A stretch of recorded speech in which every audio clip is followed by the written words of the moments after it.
In our discussion of the bystander effect, we examined the role of bystanders in the murder of Kitty Genovese and the fatal assault on Dalitha Word, but I didn't say much about the role of the perpetrators, or more generally, about the topic of violence.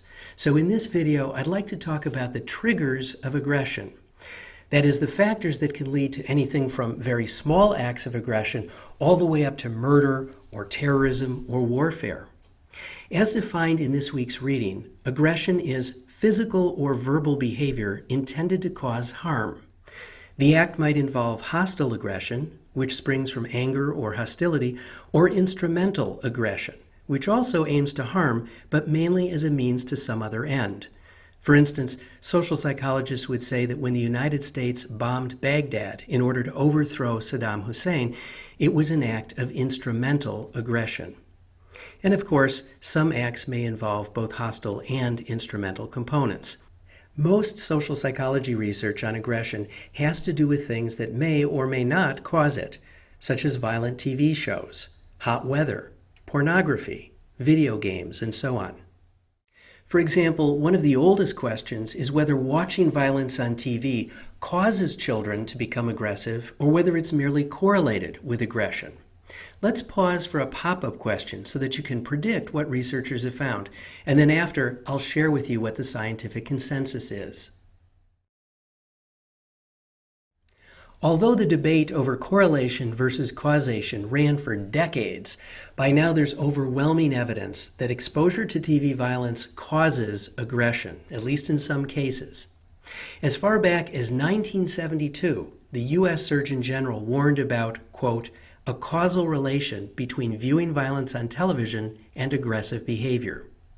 Then, in 1982, a report by the National Institute of Mental Health supported this conclusion. And in 1985, the American Psychological Association passed a resolution informing broadcasters and the public that television violence poses a danger to children.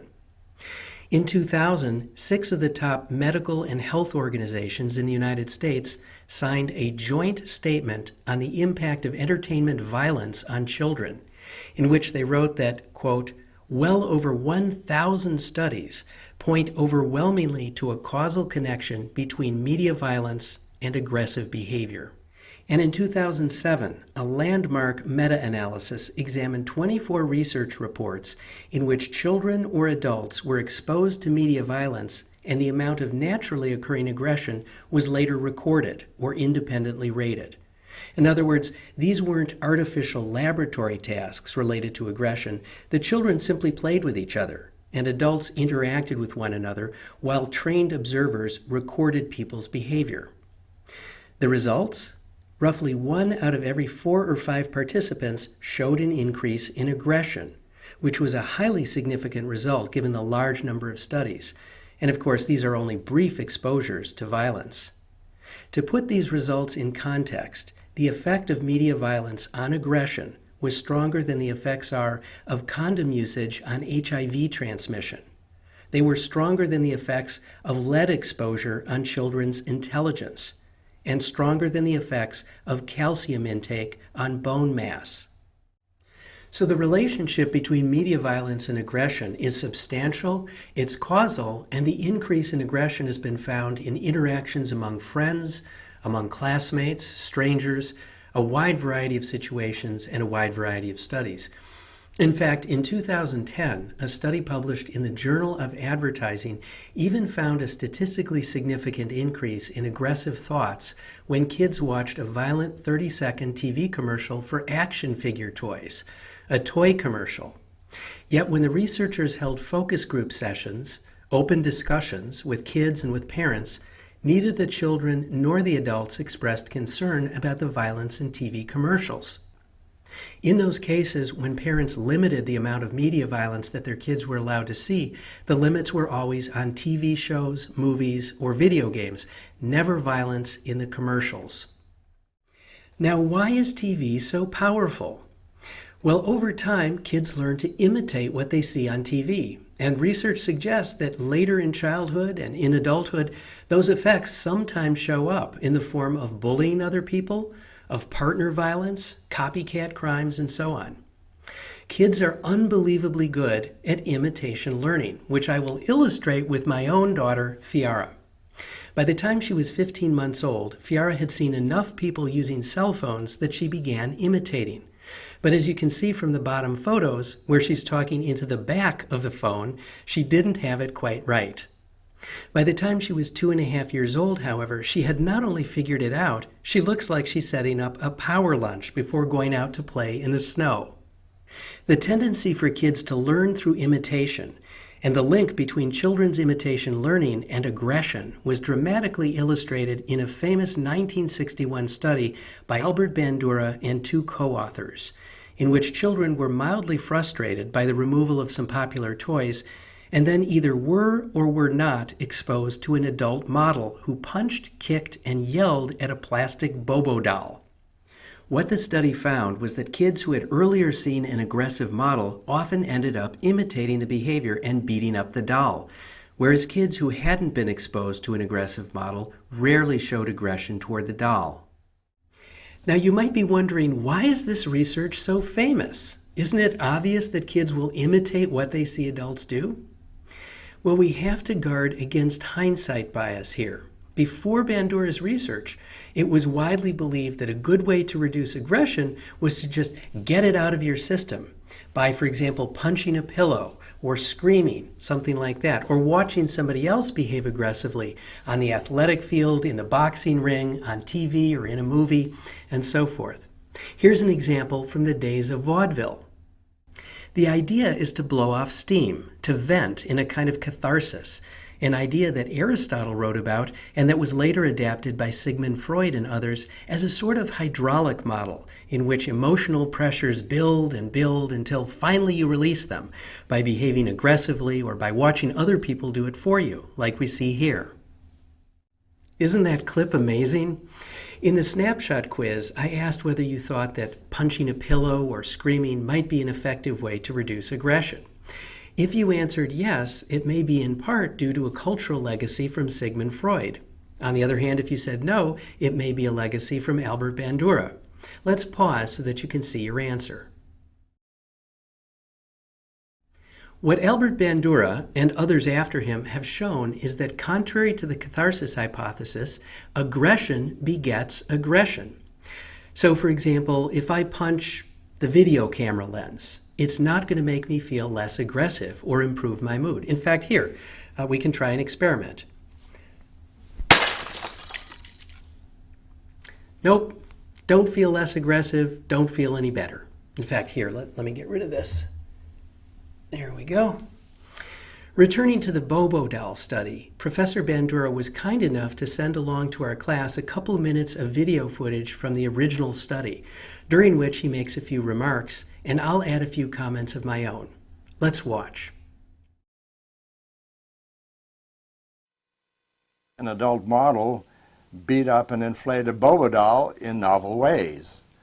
She pummeled it with a mallet, flung it in the air, kicked it repeatedly, and threw it down and beat it. And these novel acts were embellished with hostile remarks. It was once widely believed that seeing others vent aggression would drain the viewer's aggressive drive.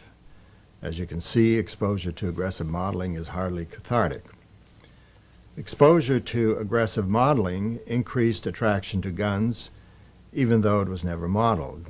Guns had less appeal to children who had no exposure to the aggressive modeling. The children also picked up the novel hostile language. To see how much aggression there was, just look at the facial expression. And it wasn't only boys. Here you can see a girl using a mallet to viciously attack the doll. The room contained varied play materials, and children could choose to play aggressively or non-aggressively. Besides aggressive toys like a mallet and dart guns, there were crayons and coloring paper, dolls, cars and trucks, lots of choices. The children devised new ways of hitting the doll. And here's a creative embellishment. A doll becomes a weapon of assault.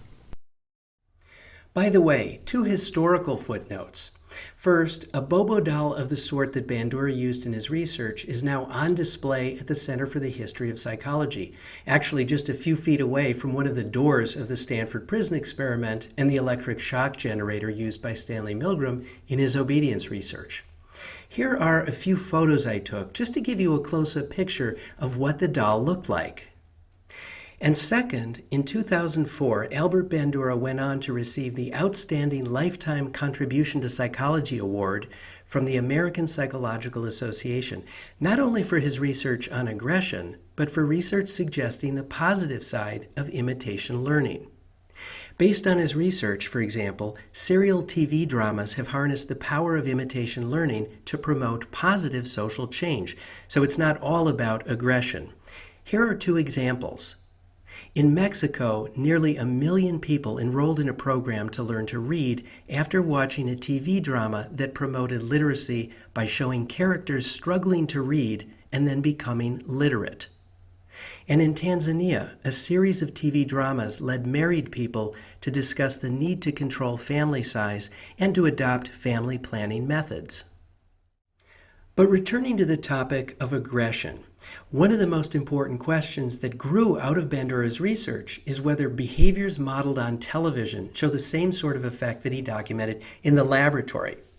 For instance, when there's a widely publicized boxing match, does the level of aggression in society go up?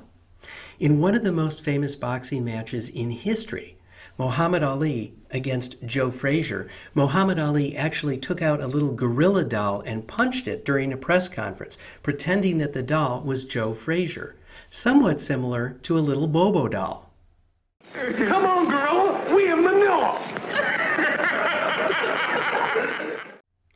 Now you could hear people in the background laughing, but the question here is deadly serious. Could this sort of highly rewarded prize fighting and punching increase the aggression of TV viewers? Not only is the answer yes, there's evidence that it may even lead to murder. David Phillips, a sociology professor at the University of California, San Diego, published an award-winning study in which he examined all heavyweight championship prize fights between 1973 and 1978 and found that U.S. homicide rates jumped over 12% above average 3 days after the boxing matches took place, and over 6% above average 4 days later. Increases that translated into nearly 200 additional murders over this 5-year period, and led Professor Phillips to conclude that, quote, heavyweight prize fights stimulate fatal aggressive behavior in some Americans. In this research, Professor Phillips also found that the more a fight was publicized, the larger the increase in murder afterwards. And he found that when a black boxer lost the fight, the murder rate increased for young black men, but not young white men. On the other hand, when a white boxer lost the fight, the murder rate increased for young white men, but not young black men, a pattern suggesting that aggression was being imitated. So when it comes to violence on TV or in movies, there's a causal connection to aggression. But what about other forms of media? For example, print media, radio, video games, and so forth. Can they also generate aggression? Absolutely. To take one example, exposure to pornography, whether in the form of magazines or books, DVDs or videos, is causally related to sexual aggression. Here's what a major review concluded after looking at what it called nonviolent forms of pornography, things like magazine centerfolds, and violent forms of pornography, things like characters being forced to have sex. Experimental research shows that exposure to nonviolent or violent pornography results in increases in both attitudes supporting sexual aggression and in actual aggression. As for music and video games, I'll give just a few quick examples of how they can lead to aggression and to a loss in sensitivity toward violence. A 2006 study found that when male college students listened to a couple of songs with sexually aggressive lyrics, the students later showed a level of aggression toward a female Confederate that was roughly 50% higher than they showed toward a male Confederate, or toward a female Confederate when the songs hadn't been aggressive. When you think about how much music college students listen to each day, it's amazing that there was a measurable effect after only 2 songs.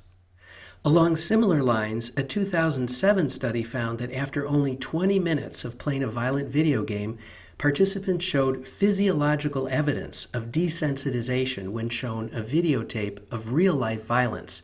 Specifically, people's heart rate didn't increase, and their galvanic skin response, which is a measure of sweating, didn't show any sign of physical arousal. It was as though they had become deadened after only 20 minutes of video games. Finally, a 2011 study found a neural desensitization after college students played violent video games. In this study, students were randomly assigned to spend 25 minutes playing either a violent video game like Grand Theft Auto or a non-violent video game, and then they were shown violent images. What the researchers found was that students who played 25 minutes of violent video games showed less brain activity in response to violence.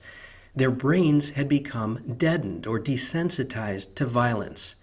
And the researchers found that the more desensitization there was, the more aggression these students later showed in another task, which makes sense. If your brain doesn't respond to violence, then hurting other people isn't a big deal.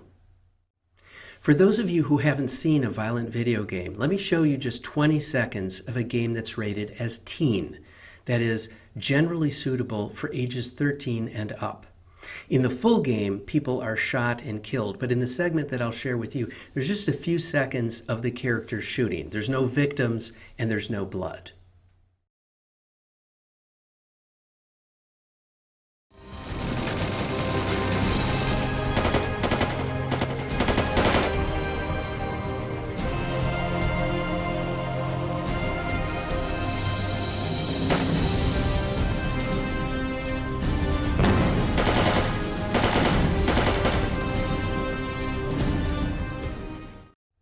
At one point, a version of this game was the #1 online action game in the United States. Over 9 million copies have been downloaded. What makes the game unique is that it was developed by the U.S. Army as a recruitment tool to get young people to join the Army. Here's the Army's website, and as you can see, there's a page with games and an invitation to, quote, get in on the action and have fun. If we scroll down to the video game, the description says, America's Army, the official game of the U.S. Army, delivers an authentic and entertaining Army experience. So here we have a government-funded video game that research suggests will lead teenagers to become more aggressive and more desensitized to violence, and that presents simulated killing as fun entertainment. Now, why do I bring this up? It's not that the game is more extreme than other games on the market, far from it, but rather that its use as a recruitment tool shows how mainstream and accepted media violence has become, and this acceptance raises certain questions. For example, if you enjoy playing violent video games and you feel that they haven't made you more aggressive or desensitized you to violence, how do you know you haven't been affected? Life doesn't offer a control group version of you without video games, so what's the best evidence? Another question. Suppose you aren't affected when you play violent video games, but research suggests that other people are. How would you answer a critic who says that you're still contributing to a general culture of violence by making it normative or normal to shoot at other people for fun? Regardless of whether you play video games, what do you think about the U.S. military developing a game that might promote aggression or desensitize teenagers to violence? Are they just speaking the language of young people today, just as many other countries have done over the years? Or does this cross a line? And finally, what are the most effective steps you can take to reduce the effects of media violence in your life, in your family, and in society? I hope that you'll visit the discussion forum to share what you think, see what others think, and raise further questions for the class to consider. Well, that's a general overview on the effects of media violence, but of course there are other triggers of aggression as well. Here, for example, are a few important factors that we haven't discussed yet. Most of these are covered in the assigned reading for this week. First, biological factors such as genetics and testosterone. Alcohol use, which in the United States is associated with 40% of all violent crimes and 2/3 of all intimate partner violence. In fact, a 2010 study even found that exposure to alcohol-related images and words is enough to increase aggressive thoughts and behavior, presumably because alcohol is paired with aggression in movies, TV shows, and daily life, so it primes or activates those associations even when people haven't had any alcohol to drink. Aggression also increases when people are exposed to violent words and images. For example, experimental participants give a higher number of electric shocks to someone when there are guns visible in the room than when no guns are in view. In other words, the very sight of a weapon can prime people to behave aggressively. This kind of priming occurs whether the weapon is a handgun, rifle, or knife, whether the weapon is physically present or just a photo, and whether the study takes place in a laboratory or field setting. What this means, for example, is that you could be watching or reading news coverage about a war, terrorism, or anything else that shows a weapon, and that weapon could prime you to behave aggressively toward others without you ever knowing it. Another trigger of aggression is culture. For example, living in a country or a community that emphasizes honor and machismo. And one last trigger I should mention is physical pain or discomfort. Things like crowding, air pollution, and heat can all increase aggression. For instance, studies have found that during hotter days, months, seasons, and years, aggression increases in the form of domestic violence, criminal assaults, and even major league batters being hit by pitched baseballs, which is widely seen as an act of aggression by the pitcher. In that regard, it's interesting to speculate whether heat might be playing a role in certain Middle Eastern or African regions that are known to be hotspots or hotbeds of violence, not as a main factor, obviously, but as a secondary factor, a kind of contributing factor that makes aggression more likely. Research by Craig Anderson and his colleagues even suggests that small increases in heat due to climate change may translate into tens of thousands of serious and deadly assaults. This finding was recently supported by a 2013 meta-analysis published by other researchers in the journal Science. The meta-analysis examined 60 different studies and concluded not only that, quote, amplified rates of human conflict could represent a large and critical impact of anthropogenic climate change, but that the effects on group conflict would probably be even larger than the effects on interpersonal conflict. This week's assigned reading discusses aggression in more detail, including ways to reduce aggression, and the message is very consistent with previous topics. If social psychology tells us anything about aggression and media violence, it's to beware of underestimating the power of situational factors, of what we see, what we hear, and what we're entertained by. One of the main reasons that I focus this lecture so much on media violence is that out of all the different triggers of aggression, this is one of the few in which most of us have a large degree of control because we have the power of non-participation. In the end, we're the ones who create the playlist. We don't need to listen to lyrics that promote violence against women or watch TV programs and movies that prime aggression. So even though aggression isn't the happiest of topics, the ultimate message of this research is incredibly empowering because it shows that individual choices can really make a difference. I'll see you next time.